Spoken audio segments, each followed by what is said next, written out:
Coverage you can count on. This is WRAL News.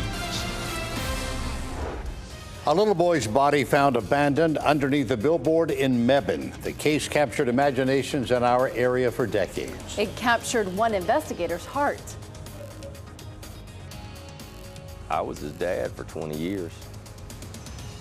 I'm the one that tended to him, cared for him, and tried to further the case. Right now on WRAL, a former Orange County Sheriff's deputy is seeing one of his oldest cases through to completion, even though he's retired. Thank you for joining us. I'm Deborah Morgan. And I'm David Crabtree. The investigator, Tim Horn, was new to the Orange County Sheriff's Office in 1998 when this whole thing began. Now, earlier this year, just as he was retiring, those remains were identified as Bobby Witt and connected to a family who didn't know he had died. WRAL Sarah Kruger joins us live now to tell us about the final act Horn is doing for the victim's family. Sarah? David, Horn volunteered to drive the boy's ashes from here in Orange County all the way to Ohio. That is an 8-hour trip. He says it'll help him close the book on this case that captivated him more than 2 decades. The ashes of Bobby Witt are now safely with Tim Horn. The retired Orange County investigator will drive them to their final resting place in Ohio. Clearly, you did not have to do this for the family, but why are you doing this? I mean, I thought it was important to bring closure for just the family and myself, really. It's his final journey home. I've had him for 20 years, and now I'm able to return him to his family. Horn was one of the first on scene when the boy's remains were found in 1998. He persistently worked the case. Earlier this year, DNA finally identified the boy, leading to charges against his father, John Witt. It was very rewarding after such a long journey and as involved as it has been to finally get that indictment. In cracking Bobby's case, investigators cracked another. Unidentified remains found in South Carolina are now known to be his mother's. The funeral for both is Saturday, and Horn will be there. I've become friends with the family. I talk to them at least every other day. He may be retired, but Horn says some cases never leave you. I'm responsible for Bobby. I have been for a long time, and I've been guarding this. But I just feel, that connection, like I've got to protect this until I can get him home. And as far as the father, John Witt, he is imprisoned in Kentucky already on unrelated charges, but he will be brought here to Orange County for a first appearance at some point. That date has not yet been set. David. What a remarkable story. Sarah Kruger following this case live in Orange County. Thank you, Sarah. We are tracking a developing story in Nash County at this hour. An inmate escaped from the county jail a few hours ago, and he's still on the run. WRAL's Rosalia Federa is live in the Breaking News Tracker with an update. Rosalia? This is the last fence Terrell Miles hopped over after he made his escape. Sheriff Keith Stone says they realized he was missing after a morning count. That morning count happens around 7 a.m. They believe he left between 1 and 3 in the morning. The sheriff's office says Miles stuffed something in the lock of a door that leads to an exercise yard. Once he was outside, he pushed through a fence, ran through a passageway, and hopped this 6-foot fence. Sheriff Stone says Miles was in jail on multiple charges, including aiding and abetting an armed robbery, illegal possession of a firearm, and misdemeanor larceny. Anyone with information on Miles' whereabouts and what exactly happened and where he is asked to call the sheriff's office or Crime Stoppers. Back to you. Rosalia, thank you. Cary police tell us an encounter with the student sent a staff member at a Wake County Middle School to the hospital. WRAL's Amanda Lamb is live at Westlake Middle, where all of this happened. To explain, Amanda. David, police said they got a 911 call from this school yesterday afternoon, and they got here very quickly when they heard there was a fight. Now, the principal of this school, Anne Marie Adkins, released the following statement. During lunch, a student got into an altercation, which resulted in one of our staff members being knocked to the ground. We were quickly able to address the situation and notify local law enforcement. Now, due to short staffing, there was not a school resource officer here at the time, but police say they got here very quickly after that call came in. The staff member was injured by the student, yes. It's an unusual call. Certainly in a middle school, it's even more unusual, which is a good thing. But yes, it is an unusual set of circumstances. Now, police say that staff member was taken to the hospital. She only had minor injuries. They're still investigating to decide whether or not the student should be charged as a juvenile. And the principal said they're also considering disciplinary action. She said the safety of the students and the staff here is a priority for her, that she cares very deeply about this school community. So again, this is still under investigation. Back to you, David. Amanda Lamb reporting live in Cary. Amanda, thank you. WRAL has learned there was a problem with some of the absentee ballots sent to voters in the 9th Congressional District's Republican primary. The problem was in the wording of a sticker on those ballots. It only impacts people who need help filling out their ballots because of a disability. Officials say that's about 10 of the ballots they've received so far. It's not clear how this will affect the votes. It was the handling of absentee ballots in the district that led to elections officials to call for this new election. Well, today is Election Day in that Republican primary, and from what we have seen, voter turnout is slow. This was the scene around noon at one of the precincts in Fayetteville. About 29,000 voters in Cumberland County are eligible to vote in today's primary. The district reaches west all the way along the state line to the Charlotte area. WRAL's Mark Boyle joins us now live from Matthews with a look at voter turnout on that end of the district. Mark? Well, to give you some idea and some perspective for you, about 3,000 people are eligible to vote here in the race at this precinct in southern Mecklenburg County. So far today, they've only seen about 300 people walk in that door.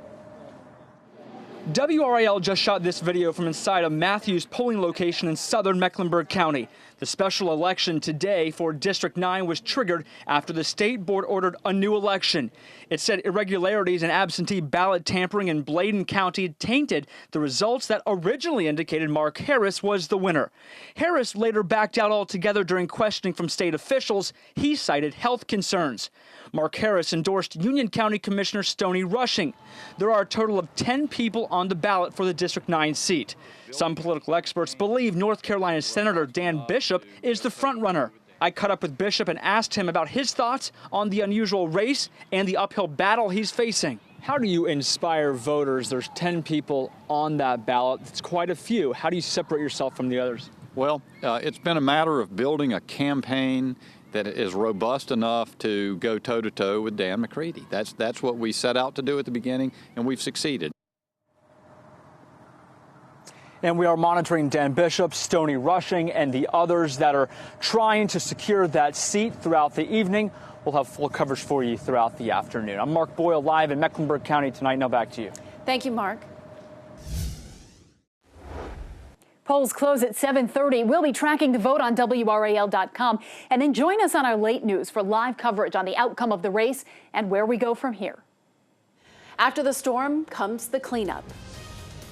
From windshields to window panes, repair shops are seeing their business go through the roof since Monday's storms. We'll have what you need to know to fix your car and home without finding yourself in a bigger fix. A much better day outside today as we take a live look at the fans tailgating before tonight's hockey game. Jeff Gravely joins us live from PNC Arena with a preview of Game 3 coming up in sports. Boy, those fans are ready, huh, Mike? They are super fans. Check that out. Hey, we're checking out the Wilmington camera. Why? Because it's a beach weather weekend. Temperatures are really going to skyrocket in the days ahead. We'll show you that in the forecast coming up.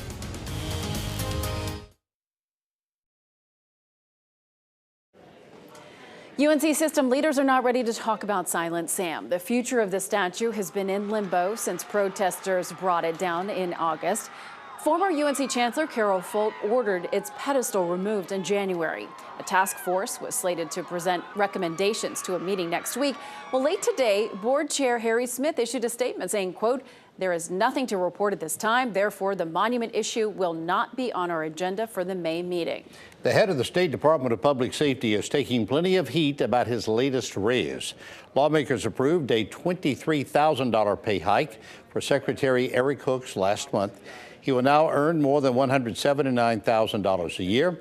A state HR spokesperson said the raise reflects the 24/7 nature of Hook's position as he oversees prison systems and the office coordinating the state's response to natural disasters. Critics point out the raise comes at the same time as a push for salary increases for prison employees. Read more about the argument on our website. Taxes will not go up for people in Wilson County under the current budget proposal. This is the 12th straight year the property tax rate will not go up. The budget comes with a suggestion for a 3% raise for county employees. A public hearing is set for June 4th. Well, it's a telltale sign a storm has swept through. Cars with holes in the windshield, smashed windshields. Brian Mims takes us to a body shop where there's already plenty of work after yesterday's storms. And another live look now at the party. It's already begun in the parking lot at the PNC Arena. Yeah, there they are. More people beginning to arrive, firing up the grill for some Kane-style tailgating. The pup doesn't drop until 8. They'll be ready. We'll check in with Jeff Bradley about tonight's game coming up in sports. David and Deborah, tonight, military deployments and the growing awareness of the toll it takes on kids left behind. Also, facial recognition technology as a tool of police under fire. We'll tell you why when we see you for NBC Nightly News after WRAL News at 6.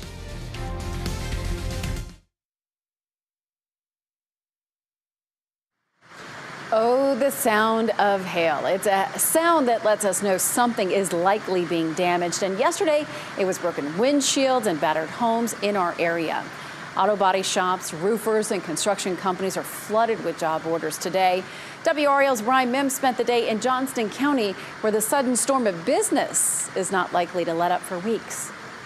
We're trying to find all the hail damage that we can find. The weather couldn't care less how well you wax your 1980 Corvette. That hail went directly through the T-top. Or if you bought yourself a Mercedes-Benz. Hail will cut, peel, and bruise your sweet ride as if it's any old lemon. Well, we're slam busy, definitely. Robert Paganello owns Crash Management Auto Body Shop in Benson. Right now we have a dozen cars on the ground. A dozen cars with dents and dings and disintegrated glass, with more rolling in. Oh yeah, we're probably going to be doing 6 days a week, probably 14 hours a day. At the Lowe's on Highway 42 at I-40, Tommy Anderson, a store employee, had just made it to work Monday afternoon when the aerial bombardment rained down. Everybody ran outside to check their vehicles, and there was people there with back glass out and front glass out, dents in everybody's car. Including his Toyota SUV. I know this is going to be in the probably $2,000 or $3,000 or more. If great balls of ice can do this to metal and glass, they can really hammer wood and vinyl. So roofers have hit the ground running.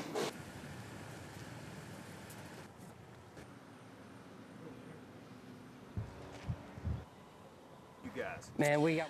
Well, roofing companies tell us they have brought in crews from other states to help with the workload. There's just so much to do, Brian tells us. They tell us once they get started on a job, it takes about a week to complete. Here are 5 things to keep in mind to avoid becoming a victim as the cleanup continues. First, do your homework. Hire a reputable contractor to get the job done right. Never pay too much up front. 5 on Your Side recommends no more than 10% down with additional payments as work is done to your satisfaction. As for insurance, it pays to remove only trees that hit your house or garage or block a driveway or wheelchair ramp. Plans typically pay up to $500 for tree removal. And when a tree falls in your yard, you foot the bill to remove it, even if it's your neighbor's tree. Hail, tree, or debris damage to your vehicle is covered by auto insurance. And we have more advice from 5 on Your Side about tree removal. Head to WRAL.com and check out the Don't Miss It section. You know, we had people say that you never know if it's going to happen to you. You don't think it will, no, but then it does, and you got to know all the answers to those questions. And what happened yesterday was on an isolated basis. Can you imagine if we had that kind of severity on a broad scale? Oh, boy. Yeah, which we've had before, yes, so at least we didn't see it like that. Yeah. but it stings for a lot of people. Now, we did understand yesterday that the tornado was a confirmed tornado EF2, but we had the full report just come out, so I wanted to run through that and then get into our forecast. It began about 4 miles to the northeast of Knightdale, ended 4 miles northwest of Bailey. At its maximum, the winds were up to 115 miles per hour, so that makes it an EF2 at its max, but at times it ranged from EF0 to EF2. Radar estimated time was from 10:13 through 10:39 a.m. That's when we were on the air with our warnings. And the path width, at its widest, it was 385 yards wide, and the path length of damage, 17.4 miles. So there was an extensive area over in eastern Wake County and parts of Nash County that are dealing with a lot of damage tonight.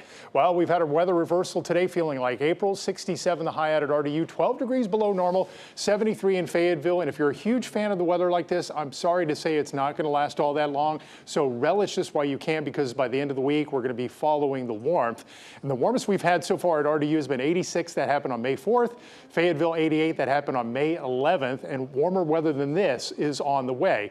Temperatures will be rising. Today we had 67 out at RDU. We're forecasting at least 89 on Saturday. Yeah, it's going to cook in the coming days compared to what we've had recently. Fayetteville, 73 today to maybe 92 on Saturday. Roxborough, 62 today to 85 on Saturday. And Goldsboro, 71 today with 90 by Saturday. So if you're a big fan of beach weather, you're going to love what's coming up over the next several days. Now, let's take a look at precipitation. And the reason why I'm bringing this up, it's been quite wet for the past several months. And this is what we've had at RDU so far, the way the month is shaped up. 2.49 inches of rain we had over the weekend, 1800s on Saturday, nothing on Mother's Day.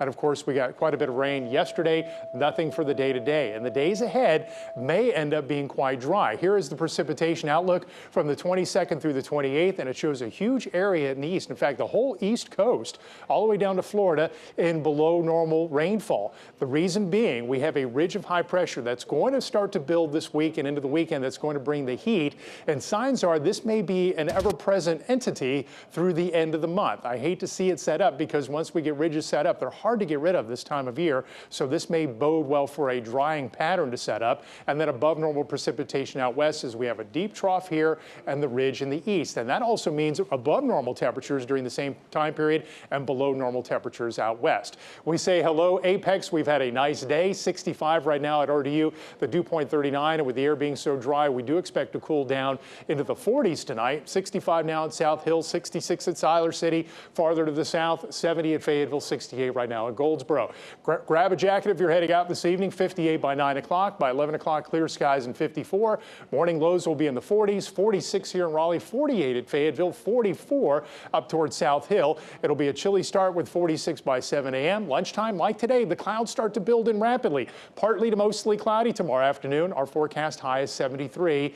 And if it tends to be a little bit more cloudy, it may fall short of that. So keep that in mind. Here is your 7-day forecast. Warming as the week goes on. 81 on Thursday, 87 on Friday, and the upper 80s to 90 degrees are here for quite some time. If you're a fan of this heat, you're going to love it, and drier weather too. Ooh, what a difference. Thanks, Mike. Let's get straight to Monica on Liberty in the Live Center. Monica. Yeah, David, we have heartbreaking new information out of Atlantic Beach. We reported at 4 o'clock that 2 people were pulled from the ocean in Atlantic Beach after getting caught in a rip current that happened near the Oceana Pier. Witnesses say it was a man and a young boy, and a man posted on Facebook saying he was there and that the 2 could barely be seen in the current. You can go ahead and take that picture full if you'd like, and described how a woman who was with them, in his words, was, quote, running up and down the beach screaming for help. We have reached out to the Atlantic Beach Fire Department as well as EMS, waiting for more information. But, you know, despite how calm and serene it looks right now, people who were there today say there were yellow flags. Some say there were red flags. You can just never be too careful. Back to you. Monica on Liberty, thank you. So deceiving. Well, Jeff Gravely is live at PNC Arena getting ready for Game 3 tonight, Jeff. Well, I enjoyed Boston, but it sure is good to be back home when we come back. It is a do-or-die night for the Carolina Hurricanes. Do you think so? I do. Who's going to start in goal, and is fatigue starting to play a role in this series? We've got sports from PNC Arena next.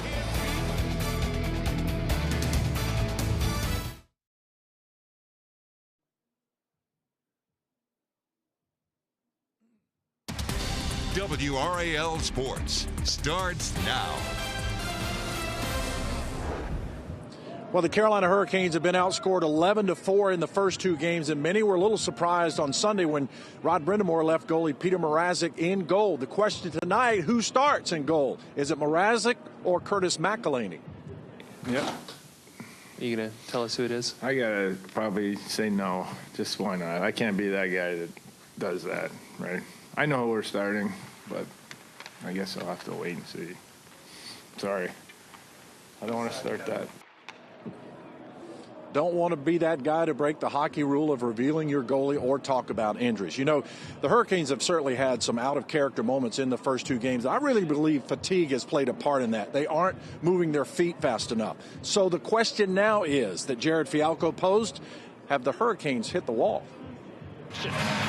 Tuukka Rask may be looking like a house of Boston bricks, but it's the proverbial wall that may be a bigger threat to the Canes right now. And whether or not they've finally hit it. I think maybe we're a little mentally fatigued. You know, that might have been the first time where I don't want to say we gave up when we were down a few, but you kind of felt the sense of energy change. Given the taxing type of hockey that Rod Brindamore demands, it would not be shocking if this team's seemingly endless gas tank is finally reduced to fumes. I'm shocked that we've got this far without having that, you know, because we, you know, from January 1, we've had to get into playoff mode, and we've had to grind these guys, and, you know, there's only so many times you can go to the well.